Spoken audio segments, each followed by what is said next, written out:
had to get on to get our thoughts on where we're at with this government shutdown and why we're seeing what we're seeing right now. My great friend, he's my representative here for the 4th Congressional District for the great state of Kansas. Happy to have on here Congressman Ron Estes. Congressman, how are you, my friend? I'm doing well. Andy. Yeah, it's great to have you, and it is such a wild time. I did not realize, Congressman, that we have policy discussions during a CR and say, no, we're not going to extend the government CR just to keep the government open. We're going to die on this hill for Congress and Republicans to cave, re-implement all the policies that we got rid of back in July for the one big beautiful bill, or else we're just going to shut things down. This is the weirdest shutdown I've ever seen, Congressman. Yeah, it really is. I mean, it's just another Schumer shutdown that basically they don't want to talk about funding the government. And the bad part about it is that this particular funding bill was something that they've already voted on basically 13 times when we were with under President Biden when he was in office. And, as recently as this last spring, they voted for the basic same funding level. So the whole purpose there is that they're focusing on talking about trying to make it a story about health care and a distraction from really what their responsibility is to fund the government. And all of these Democrats that are voting to not fund the government it's causing real pain for real people. And that now at least the Democrats are saying that they recognize it's causing pain for people, but they're using it as a political leverage point. And that's a sad way for people being in a leadership role, American leadership role, to treat American citizens. Yeah, it's very strange, Congressman. They've given us two inklings of what they're doing here. Number one, they've said that as long as the polling numbers are in their favor, they're going to keep this up because obviously they're winning the argument, which they're not. CNN just ran a story today showing that Trump's poll numbers and Republican approval ratings overall have gone up over 5 points right now during the shutdown because of this issue. So they're not winning the narrative on that front. And then, like you said, they've openly said that this is putting pressure and harming American citizens, which is collateral damage for their political agenda. We don't care if it's going to harm people. We have SNAP benefits that are coming up to expire at the end of this week if we don't open up the government, and they want that to happen to try and force people to pay attention to them going into elections next week. Congressman, that is not the way to lead in any fashion as a party when you're saying we don't care if you hurt until you pay attention to what we want.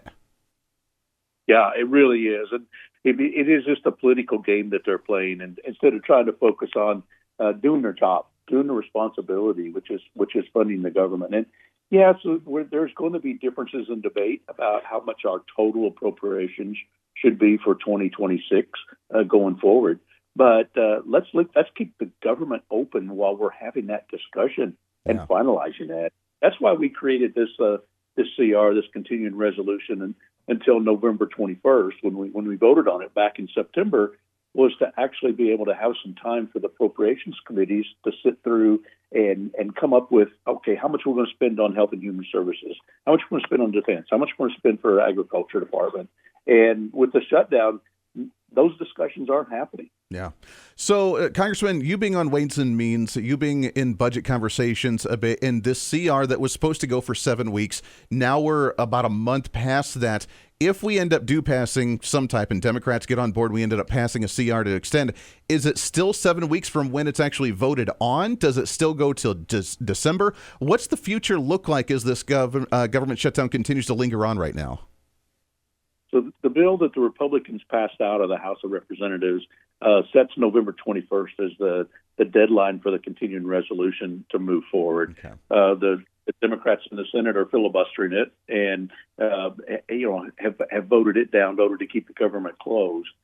So obviously, if it was going to take 6 or 7 weeks for the appropriations folks to work through the process, then that date would have to be changed to some degree. But the Democrats going to have to come to the table and stop the filibuster and vote to open the government, whether it's on November 21st or whether it moves it to a date, even the date in January or something that actually provides enough time for these discussions to be happening. Yeah, and I got to give a shout out to the appropriations team. I know you're not on that one, but I mean, even the fact that we were trying to do a continuing resolution for a 7-week period, is kind of a record compared to what we've seen for the past almost decade now, where we go up until the end of the year around Christmas time. Then we do another one until like middle of March, and then we do another one just to get through the rest of the fiscal year. So the fact that we were so close to getting an appropriations process done, I give them props. But you being focused on the budget side of things, is this starting to harm the economy, do you think? President Trump continues to work on trade deals. He's working on bringing in tax revenue. He's working on bringing in tariff revenue right now. And we've seen that side begin to turn around from the deficits that we've had. Is the shutdown and the slowing down of government services slowing down the economic growth that you guys have been working on? Well, if you look at the number of workers that are operating under the federal government, there's a little over 2 million civilian workers, and roughly the same number if you add up the military and the postal service. And the reason I break those out is just because of the way they're funded. So, if we're talking about the salaries for those 4 million people. Now, there's 100 million other people that are working in the economy and actually going about their daily business, doing their jobs. And so it has a little bit of an impact. It has had up to now, but the bigger issue is going to be this starting last week. There's no paycheck at all for any of those workers, and so that's going to come into particularly burdensome and pain points for those individuals. Whether they're trying to pay their mortgage or pay the car payment or go to the grocery store or the drugstore to get medicine for their kids. And that's a piece that's going to be very painful for these individuals that are involved in this. And I just, it's really sad that the Democrats are continuing to filibuster and use this as a political leverage point. Yeah, it's really unfortunate. We're talking with Congressman Estes from the 4th District of Kansas. As beyond the government shutdown, as you work on the budget, we work on trying to streamline the process of government. We work on trying to downsize the size of government. I know for the past couple of months, or at least the past month as well, alone during the shutdown, we've heard the Trump administration's cut near 3,000, 4,000 different federal employees, laying them off, which is good. We're starting to downsize that. Are we slowly, Congressman, and this has been something that you've focused on a lot since you've been up there, trying to get a little bit more of a balanced budget, trying to at least consolidate certain programs, trying to get things under control to start steering that ship in the right direction? Are we slowly getting there? Well, we've slowly made some progress. We've got so much more to do. I mean, the problem is one out of $5 that the federal government spends is being borrowed, which means we've got a big problem we've got to work and address and sort through. And a lot of that, you start to get complaints from the government workers who actually run a program. You get complaints from the advocates who cheer on a typical program, and then you get complaints from the people that get paid through a particular program. So you have a lot of folks that are complaining that they want to keep their program, and so it's a delicate balance as we go through this. A lot of things, some things you can stop right away, but a lot of things you kind of need to phase down through that process. And unfortunately, as Ronald Reagan said, a federal government program is the closest thing to eternal life. Because it just wants to keep going. Yeah, no, that's very true. For example, we talk about the ending of the SNAP benefits at the end of this week. Congressman, 40 million Americans on SNAP benefits, and I get it. There are some people that truly, honestly need it. There are some people that I don't feel actually need as much as what they actually get. But 40 million people, that is absolutely insane. It seems like right now this is an opportunity where we could start reforming some of these programs, offshooting some of this down to statewide levels, and getting people off of government programs, making them realize that they're not as reliable as what we've been told. Yeah, and it's one of the things we highlighted in the big beautiful bill that we worked for the Working Families Tax Cuts Act this summer. Was we were actually looking at American people are generous people, and we're going to continue to be generous to help folks that need a hand up.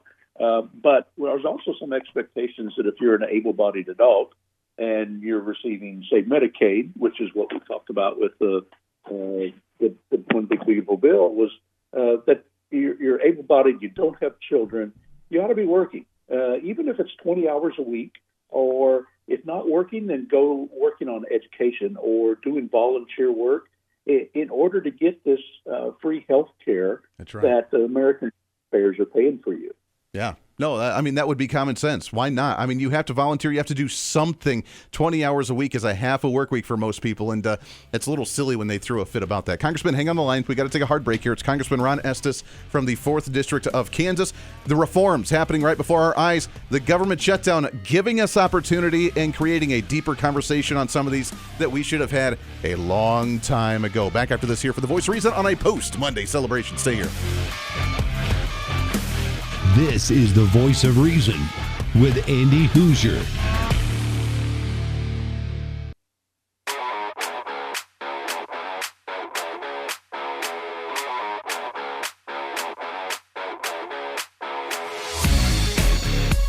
When reason meets radio.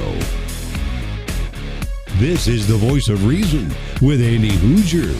Democrats, we believe in a strong floor and no ceiling. That in America, when you work hard and play by the rules, you should be able to achieve any level of success. There should be no ceiling to what you can achieve. Work hard, play by the rules.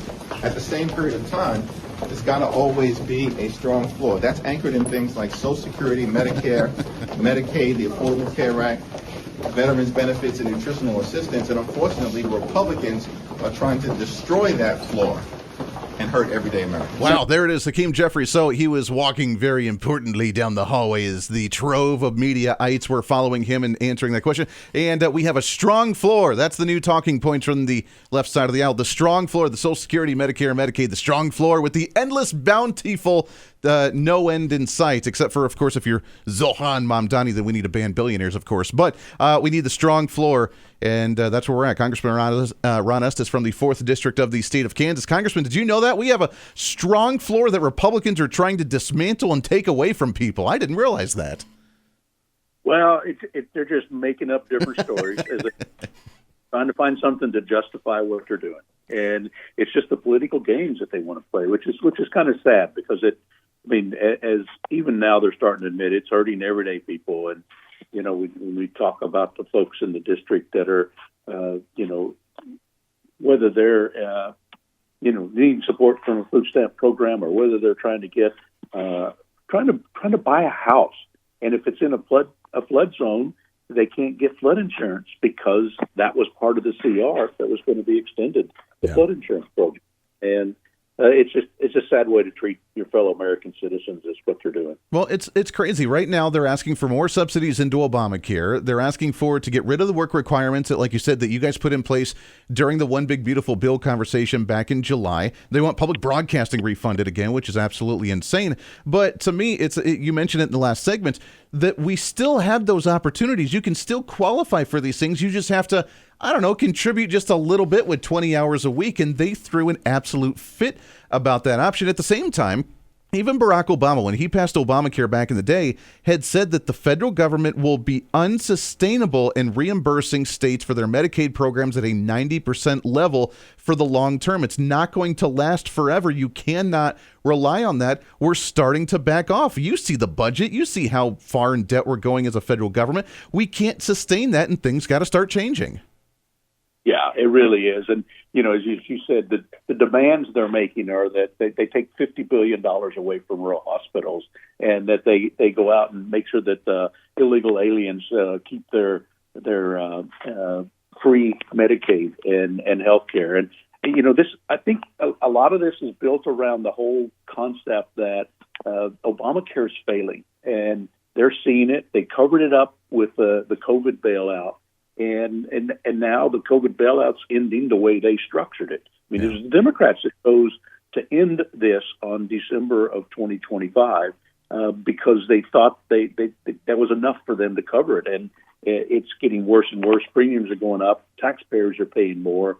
And this goes back to the basic Obamacare that's going to be struggling without the bailout. It's unfortunate. Congressman, we got about 20 seconds left, but any speculation on when we could see this insanity end and when we could see the government open back up for you guys to actually start getting back on track and do your job again?